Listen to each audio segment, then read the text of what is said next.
Okay, hear me out.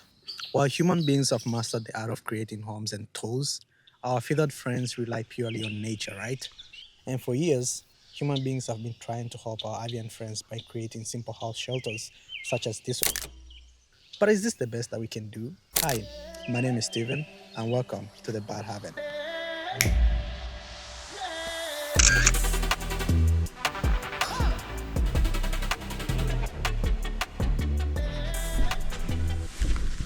Alright, so three things will be covered in this video. One, design and hardware. Two, software architecture. And three, features of this smart birdhouse.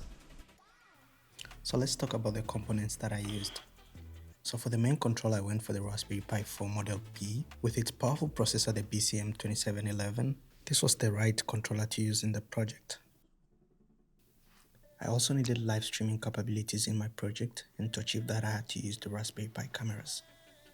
Other components that I used were the DHT11 sensor, a relay switch, an ultrasonic sensor, solar cells, and recycled lithium batteries. So the next step was to design casing for my components, and for that I used the Rhinoceros 3D software.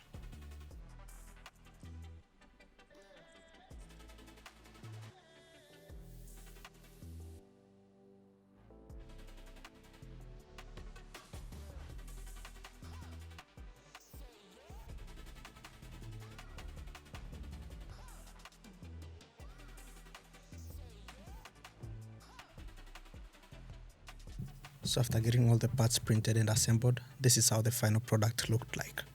We have two solar panels that powers the lithium batteries, and then we also have two 9-volt backup batteries at the back because in incidents where there's no sunshine at all, the solar panels won't be able to generate any power. And to keep the system running, we need a backup power. So at the bottom of the system, we have this thing where you can plug in your rod. Because the system is not meant to be hang on trees, detailed explanation has been given on the documentation as to why we went for this option. So please check out the documentation for that.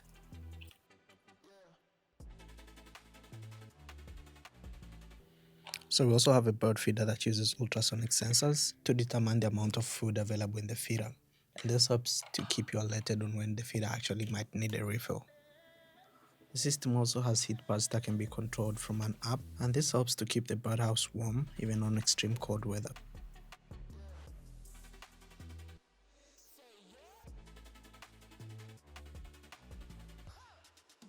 With the system's IoT dashboard, you can control all the temperature sensors, you can see the current temperature, you can see a live stream video from the birdhouse, as well as you can see the food level on the bird feeder.